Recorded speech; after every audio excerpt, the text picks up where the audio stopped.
Dagmar and I'm the founder of Designers Atelier. Today I'm here with D'SHÂN REES.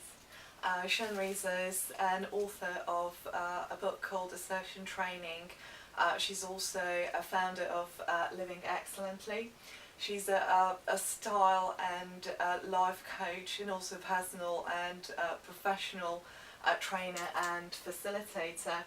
And D'SHÂN believes that benefits of being oneself and living a fulfilled life are not only personal but are felt on a planetary level.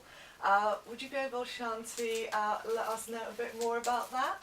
Certainly, I'd love to.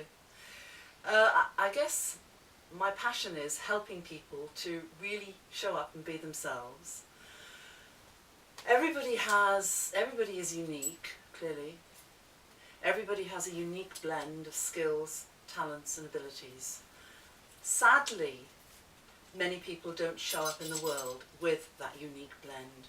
Many people do things they're not really happy with and so on. Many people feel unfulfilled and they're not anywhere near living up to their potential.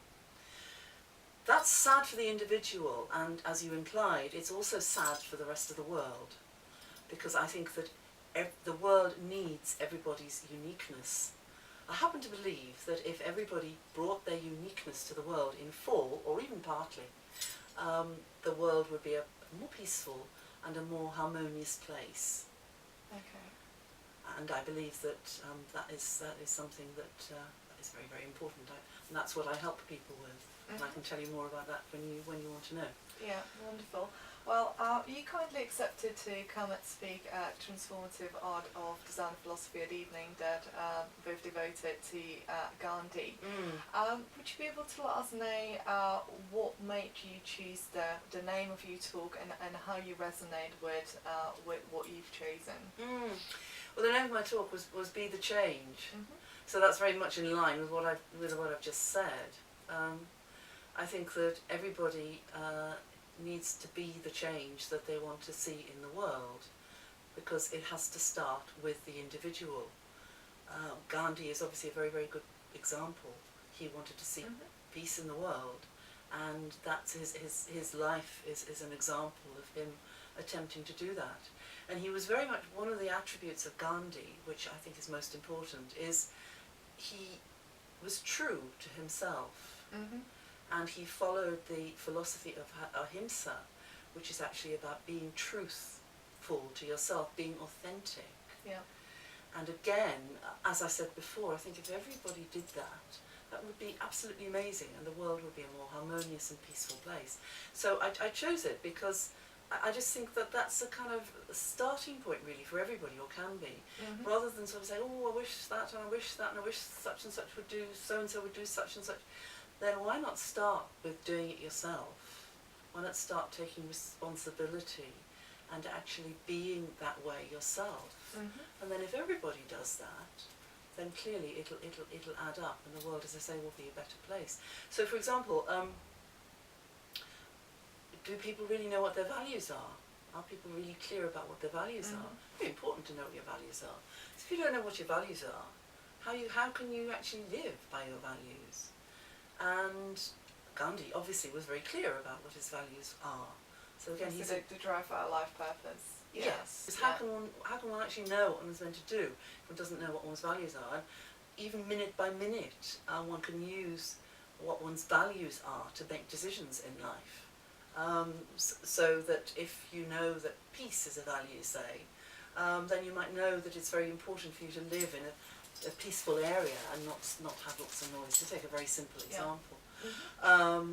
Another thing that Gandhi did, I think, is he focused on the wider picture, and I very much believe in that as well. I mean, rather than just looking at the nitty-gritty of the day-to-day level, focusing on the wider picture and looking at what ultimately you want to create in your life, and thereby in the world. Focusing on that rather than focusing on what is wrong, focusing on what you want to create, because it is a metaphysical law that what we focus on comes into being. So if we're actually focusing on the problems, guess what? The problems grow bigger. Whereas if we're actually flowing our energy towards what we want, say peace, harmony, for example, then by definition we are more likely to get there than by focusing on what's coming in between us and that thing that we want. And that's, Yeah. again, is what Gandhi did. If I was to ask you, how did your own journey start? And how did you come to find out that that's what you wanted to devote your life to? Certainly. It's interesting because I guess I always had an inkling, well, from very young anyway, from quite young, that I wanted to inspire and help people, not help as in maybe a nurse would do. Obviously nursing's a fantastic profession, but it wasn't what I wanted to do. Help in a wider way, help them to actually really be fully themselves, I suppose. I didn't put it like that then, of course I didn't. But I guess I always had an inkling that that's what I wanted to do, because the very first thing I wanted to be was a missionary. Mm-hmm. But I didn't realise what it was, actually. I didn't realise what it was. I thought of it as helping people to be fully themselves, I think, if I had put words to it. That was when I was very young. But so for a long time I felt that's what I wanted to do. And I grew up not really being validated for who I am, and with not much confidence. And I then, one of the first things I did when I started work was I worked with young people. And I noticed that many young people have this problem as well. And initially I wanted to focus on helping them to build confidence, because I think if you have confidence from when you're very young, I think that stands you in such great stead in your life, for the rest of your life. Fortunately, it can be remedied. Fortunately, it is a skill that can be learned. Because I've learnt it up to a point. I mean, I'm not 100% confident, but I know what it's like to not be confident, and I have actually taken steps to be confident. So I'm well placed to teach that to other people. So would you agree that what you perhaps perceived missing in your childhood became a real sort of driving force in your sort of adult life? Would you agree with that? Looking back, I would. I mean, I didn't see it like that at the time, I guess. You know, if one is in something, one doesn't necessarily see it. But yeah, looking back, I think that's true, because not having much or enough confidence was holding me back. And you also understood the importance of being confident in order to make the change in the world, and how crucial that is. In order to be oneself and to be the change, yes. Because it's if you're not confident, it's very difficult to be fully yourself. Because it just is. You don't really know yourself well enough, or you think, well, I can't do that, or whatever. So confidence is absolutely vital. In order, really, as I put it now, more recently, confidence is absolutely necessary in order to sound your own note in the world. Yeah. And I guess, Gandhi did have a quiet confidence. He had a great belief in what he was trying to do.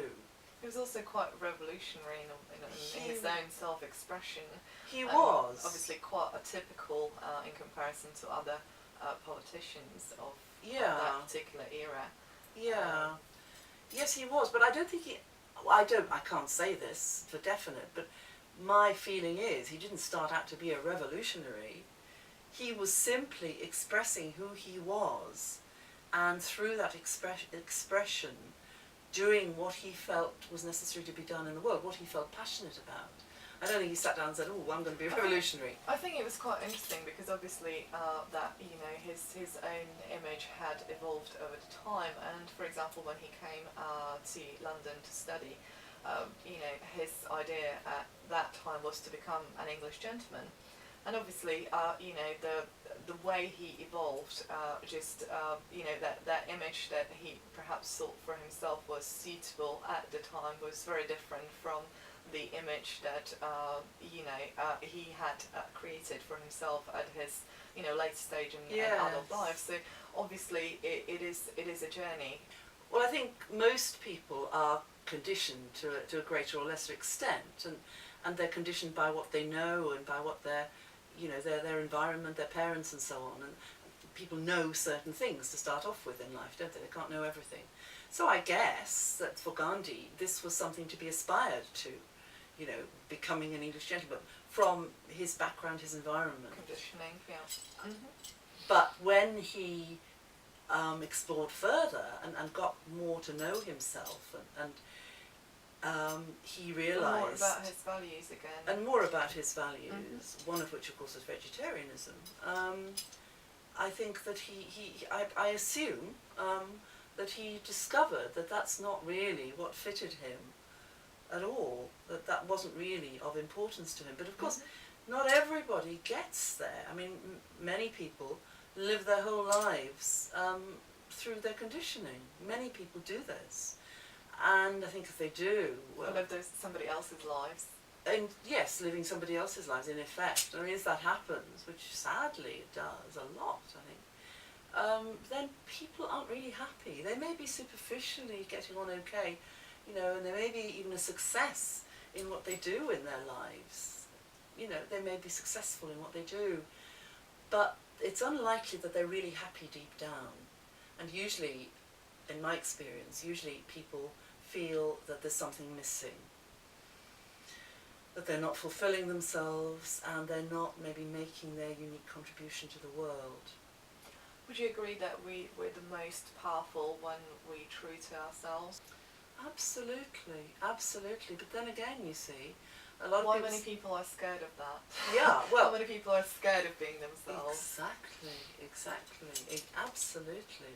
Because if you're not used to being yourself, and if you've grown up with people who are not being fully themselves, it is actually scary, and not surprisingly it's scary.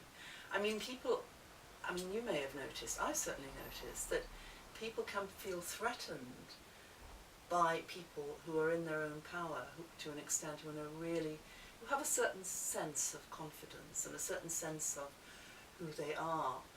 If other people do not, if another person does not have that, they can actually be threatened by the other person.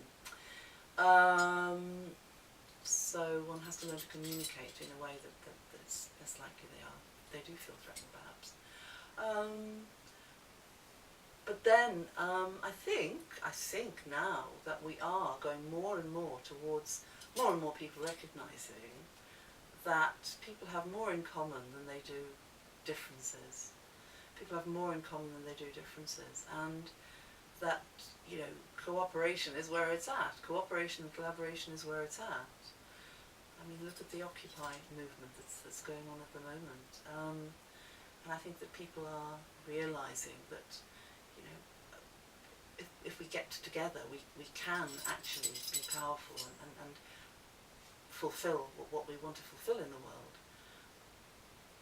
Okay, if I was to ask you, you obviously do help people with their own self-expression, and you do help people with their confidence. What's the number one challenge that people approach you with when they come to see you?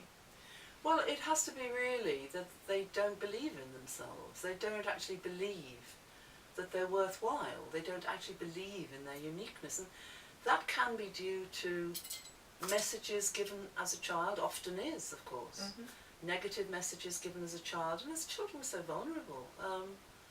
You know, we take on board what is told us.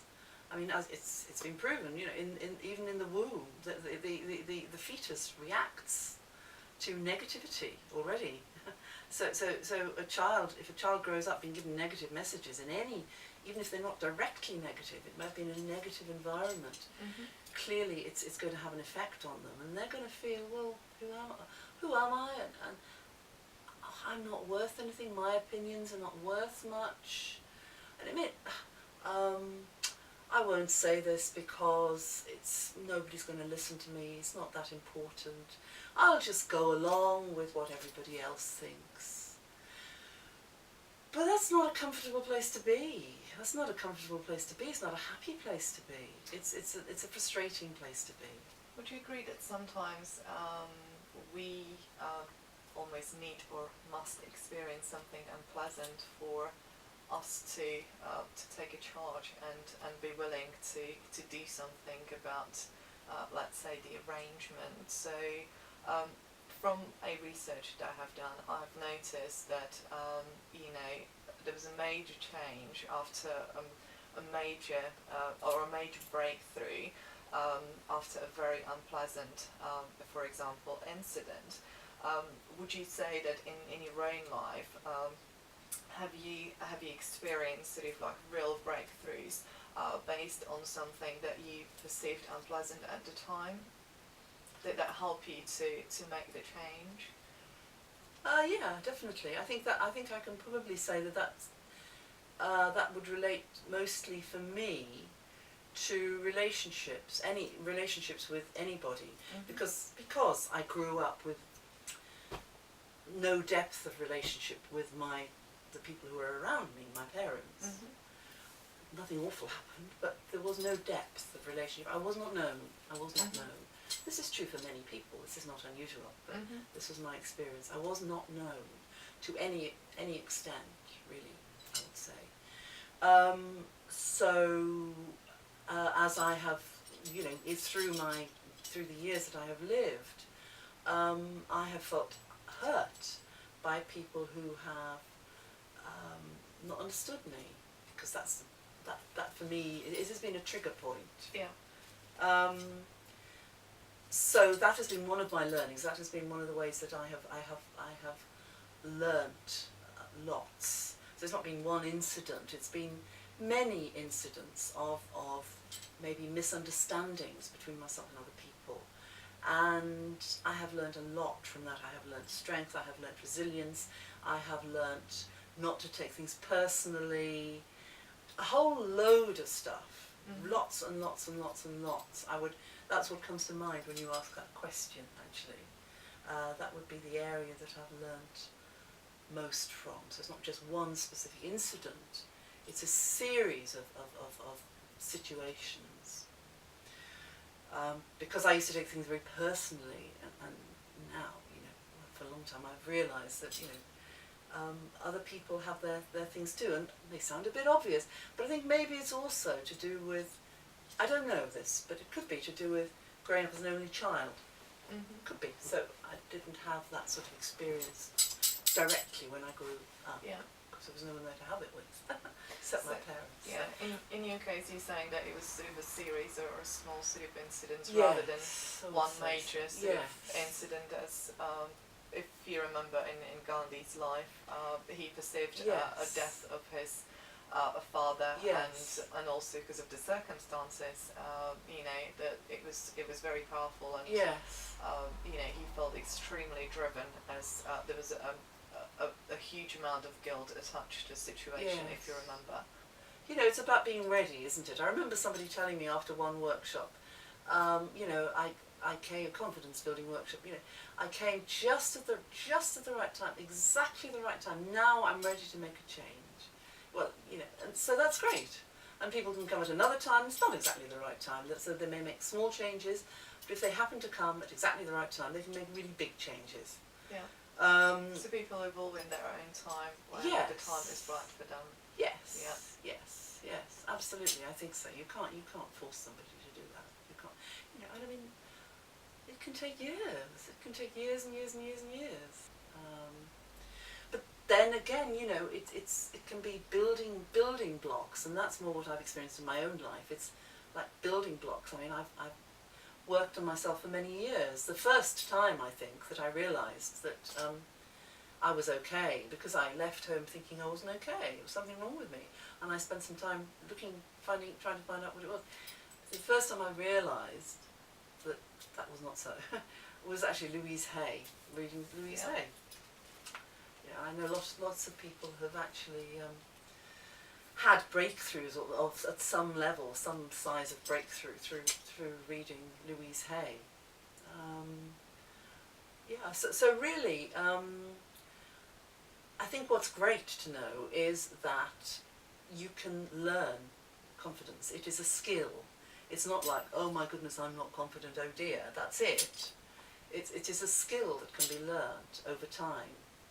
And if you persevere with it, it just gets better and better. It has a snowball effect, basically. And that's just really great to know. and through building confidence, obviously you expand into who you are, really. And as you expand into who you really are, you show up as more and more of yourself in the world. You're kind of bigger, and therefore you can do more of what you're meant to be here to do, and here to be as well. So if we were to go back to your own journey, how long did it take you to get clear on what it was that you wanted to be doing in this life? Well, as I say, I think it started off very early, very young, and I always felt that I wanted to be helping people to be more themselves, although I may not have put it that way. So, as you sort of progressed, you sort of been able to see almost like the pieces of the puzzle were making more sense as you were I suppose so. Yeah. I suppose so, because I mean, I've been in the personal development field for many years, since the 70s. I started working in the field in the 80s. And I was teaching confidence building then, because I saw the importance of it. Yeah. I've taught many other things as well, stress management and presentation skills, all sorts of things I have taught. But they're really all about helping the person to be more who they are, very definitely, so that they can actually do what they came here to do. They're all really about the same thing. But I come back to confidence building as being the bedrock of all of that. Having self-esteem, and which of course comes from within, very much. It comes from within. It's starts with self-awareness. It starts with accepting all of yourself, no matter what. You may want to change some bits, but first of all it has to start with acceptance. You can't change anything without accepting it. Change occurs when you become who you are, not when you try to become who you are not. Yeah. Okay. Well, if I was to ask you, what drives you? Where is this passion for your subject comes from? Because you're obviously very passionate about self-expression. You're very passionate to help people, with their own way of expressing themselves and being true to themselves. Where is the drive coming from? Where's in your it coming case, from? What is driving you to do that? I believe that we can live in a peaceful world. I actually believe that a peaceful world is possible, and I think that one of the reasons we don't is that people don't believe in themselves. They lack self-esteem. If people lack self-esteem, they're going to get into combative situations because they don't feel good about themselves. So they'll try to make out that they do feel good about themselves, and it can lead to combative situations, and it's the opposite of peace in the world. So I want to see a peaceful, harmonious world, and that has to begin with each individual. That has to begin with peace within. It has to begin with each person taking responsibility for being peaceful inside. So you're saying that if people were true to themselves, if they were true to who they are, then we would be able to achieve a peace in the world. Is that correct? I think we'd stand a far better chance of doing that, yes.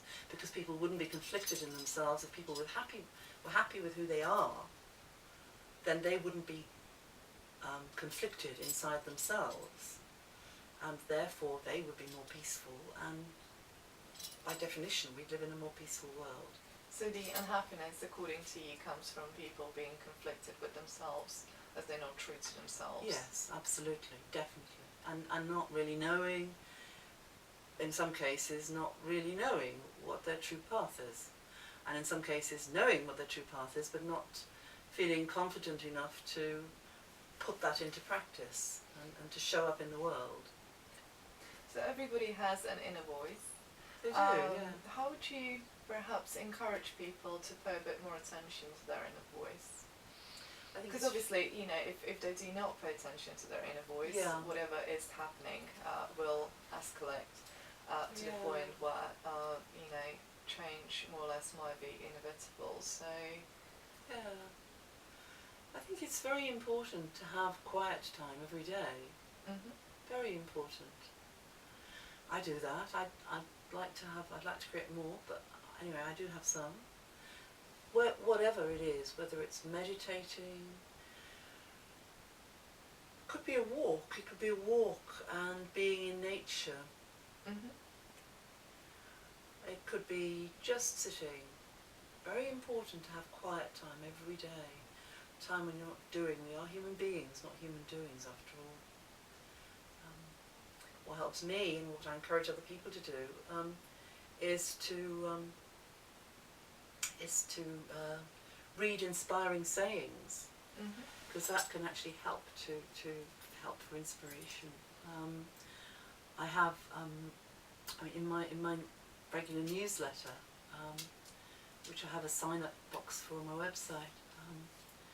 I give inspiring quotes every month, and as my bonus, I send people once a week. I send people a delight, which is one little thing they can do which will actually help lift their energy. So it could be buying yourself some flowers, it could be finding an animal to talk to, it could be remembering something from your past, a time that was really good in your life. All these, I think, are things which can help to listen to the inner voice, to take a step away from the everyday, the doing, the busyness. Would you not agree that some people just try to quiet their voice and they're actually afraid of being alone with themselves? So, you know, they're constantly on the phone, or they're constantly reading something, or they come home, the first thing they do to turn the radio on, they turn the TV on, and there's always something going on. Is it the fear of being alone with oneself? I think so, don't you? I think so. And that's why it's really important to build that up, so that you actually have that core of stillness inside yourself. You have a refuge inside yourself, which ideally then you can turn to in times of stress.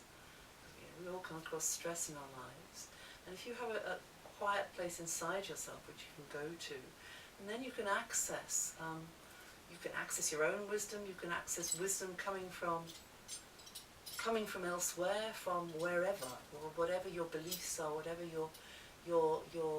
whatever you believe in. You can access other pieces of wisdom and inspiration if you go to that quiet space. How would you encourage people to perhaps gather enough strength to, you know, express themselves in the way that's true to them? Because obviously some people do perceive, you know, that being quite risky. Does that make sense? Yeah. Well, by doing what I said, I guess, spending time, making a point. If somebody said, "Oh, I find it really difficult to spend time on my own," I guess what I say is, well, practice. And they wanted to, you know, they wanted to change that. Yeah.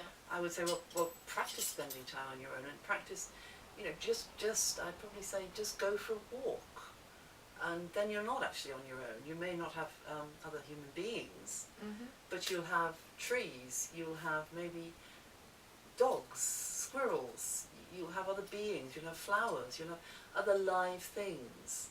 So you're not actually on your own, although you haven't got other human beings. So you could start by doing that. If somebody came to me and said that, they could start by doing that. So gradually building that up so that it became less scary. I think it's very, very important actually to build resilience. I think that, you know, people who've been through wars, for example, I notice that people I know who've been through, like the Second World War, for example, have quite a lot of resilience. They don't let little things bother them. They kind of had to have. And I think now, in a lot of ways, if you're not involved in a war, if you're not in a war-torn area, there's not the immediate necessity for that. And I think it's really, really important to actually consciously build resilience. Just in order to build strength of character, strength for yourself, and just for the sake of it, in a sense, and because you'll be a better person, you'll be a more whole person. And also, you know, who knows what might happen and when that might come in handy as well. I think resilience is extremely important. And that is actually one of the things that I teach in my Living Excellently program, which is my main program. Help people to really be resilient with support from the other course participants. I think it's very, very important. in order to persevere and be able to get to the point where they can share the message with others. Yeah, and to just build in a strength, but just be strong in oneself and not have to rush to hide from oneself all the time. And as you said, have noise all the time. Mm-hmm. Also, if I was to ask you, you said that obviously you believe that everybody has unique skills and unique abilities. Yeah. So that means that there aren't two people that are exactly the same. So that means everybody does have a unique message to bring into this world. Some people might say, well, this is well idealistic. How would you explain that to let's say someone who might be a bit skeptical about something like that? Yeah, tricky. I think it is idealistic. I am idealistic. I think it's great to be idealistic. Well, I'm idealist myself, so I can resonate with the message myself. Yeah, but, absolutely. No. I have encountered many sort of opposing views. So, absolutely, I agree. I was just wondering, what your explanation would be to those to non-believers. Well, it depends. It depends how far non-believing they are, I guess. If they're deeply non-believing, I may not spend my energy. I guess I try to attract people who do have, what I'm saying is, my clients tend to be people who already have a similar way of looking at things and are ready to move on.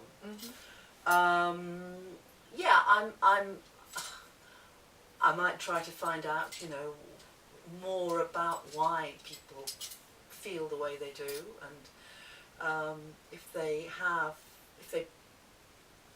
believe that there's, that there's nothing to life except what we can concretely see, and present another point of view, and maybe give examples of when amazing things have happened, like. The example that comes to my mind for some reason is people lifting cars off loved ones if they've got this sort of thing. Where does that come from? Where does that strength come from? Where does that strength come from? That's not like you can't explain that in a logical way.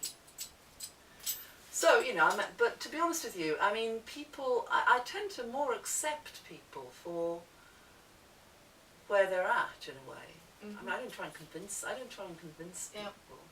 I don't try and convince people, and because I think at this point particularly, I like to spend my energy in the best way possible, and I think I'm better spending my energy with groups and individuals who are on my wavelength in this way, and that way I can work with them. I don't see my path as trying to convince people. Yeah. I mean, other people may have that path. I don't see that as being my path. Yeah.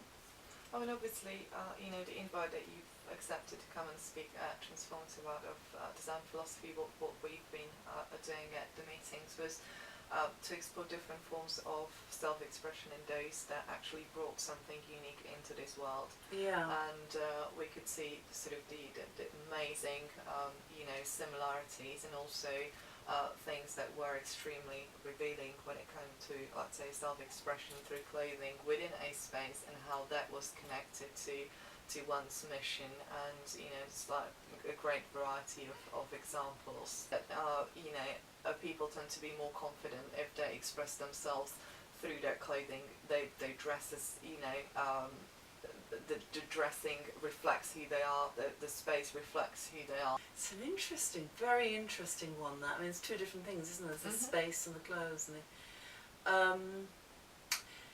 very interesting one, that. And I mean, I haven't got a categorical answer to it, but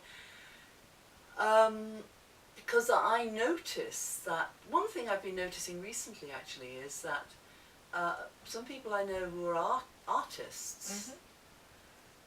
Aren't artistic in the way they dress.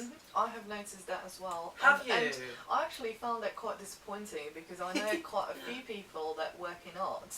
Yeah. And I somehow was expecting them to be a bit more artistic in a way to express themselves through their clothing. Yeah. But I found actually Interesting. people, for example, from an interior design, Yeah. you know, expressing themselves more through their clothing than people from an art world. Art world. Again, it relates to an art that they're creating themselves. For Yes. example, you know, we've had Dali, and he was very much expressive when it came to his own clothing, and it was Yeah. kind of very, you know, there was a clear link with his work, with his Definitely. clothing, and also, Definitely. you know, so he's just a beautiful example of you know, living, sort of being aligned, like all the areas beautifully linked. Yeah, definitely. I don't know what the explanation of that is. I've been noticing it recently more than before. And again, I've been surprised, I suppose. I've been surprised because people sometimes ask me, are you an artist? Yeah, because obviously you've got quite an artistic sort of way of expressing yourself through your Through my clothing. It's one of my outlets for creativity. And I love it. I really love it. And of course, with my style coaching, I help other people with that as well. You know, with actually expressing themselves and putting forward their self-image that they want to portray through their clothes. I do that in the style coaching. But it seems to me, as I say, I haven't got a categorical answer to this. I'm kind of interested in it at the moment. But it seems to me that clothes don't matter to some people. They really don't seem to matter. Which I find difficult to understand, but I mean, I accept it. They just don't seem to matter at all. They're just, that's it. Perhaps just a part of themselves that they're suppressed, and it could be. They're just not willing to, you know, express themselves through the clothing, but it is in a way an extension of ourselves, and obviously the space is just a further extension. So, you know, I think sometimes people, you know, are happy to fully express themselves in their work, but you know, neglect the other areas like space or clothing. So, you know, sometimes you can, you know, if the person is fully expressed and fully true to themselves, then you can see it in every single area. I agree. I absolutely agree. And I just think, well, you know, we've got to wear clothes. We may as well wear clothes which express us really at the sort of basic level. You know, we've got to wear them. So why not wear something that you look good in and you feel good in? You know, may as well, if nothing else. But I agree with you. And as for the space, again, see, I can see you very much, you know, aligned. I mean, I can see in your my areas. space. Oh yes, you know, your clothing, from what I can see, Yes. your space, you know, and also your message. There's just beautiful sort of, you know, all the areas are beautifully linked. So thank you. And obviously, I've noticed butterflies, you know, in your flats, and they're about transformation. They so are. They are. you know, I would say that you are living and breathing your message. Thank you. That's very nice of you. I also would like to say though about spaces. You asked me about other people's. I think, I mean, I've studied feng shui and I know about clutter and declutter and all that stuff. But again, I think I'm thinking now particularly of somebody I know who there's lots of things, but all very interesting things around. It's like, oh, there's this and there's that and there's this. It's not. I can't say it's decluttered, but it's actually wonderful. It's like a treasure trove. So I think, as you say, I suppose it's about expressing who you are in your space as well, which doesn't necessarily mean having it all cleared out. Again, different things work for different people. Different things work for different people. Exactly. Because I myself couldn't bear to live in a complete muddle. I mean, I wouldn't like that. Because that wouldn't be you. It wouldn't be me. But I have a lot of things around me. Again, I have noticed if people, you know, if something is not coming from the heart, people are unable to put themselves into it. That's right. And also, you know, if something's not coming from the heart, people might not be as persistent and as resilient as you mentioned. Now, what would be your message, a message to humanity? How would you, you know, encourage people to be true to themselves? Because personally, I believe that it's the most important thing for us to do. Absolutely. So what would your message be? I'd simply say, accept yourself for who you are. That's terribly important, to accept yourself for who you are. That doesn't mean to say you don't want to make some changes, but you must accept yourself first, as I already said. You can't change yourself from a point of not accepting how you are at the moment. You say, okay, I love this about myself, I want to keep this, but this needs a bit of work. Self-awareness is very important. Really getting to know yourself. Valuing yourself, nurturing yourself, loving yourself. Being your own best friend. Because the truth is, you can't bank on anybody else to be that. You may be very lucky and have lots of good friends, and you may not. You can't actually absolutely know that's going to happen. It's very important to be your own best friend. And I encourage people to really find out what somehow, either through deep inner work or through help, to find out what their mission is, what they're here for. What their path is, what their true path is. It may be more than one thing. What that actually is. And one way to get an inkling of that is to notice when your heart sings. Notice when something happens and you feel, wow, yes. Notice when you really feel fully yourself. When you get excited, truly excited about something. When you get excited about something, when you feel you're using all of yourself or a large part of yourself, and you think, yes, this feels good, when you feel your energy flowing through you. And if you notice those times and you there may be a pattern running through them, they may have something in common. And you maybe identify what that is. And then bring more of that into your life. For example, it could be that things happen best for you in the way I've just described when you feel really relaxed and in a place, in an environment which is relaxed. Maybe that's the common thread, just to give an example. Maybe that's the common thread running through. So then deliberately do more of that, I would say to people.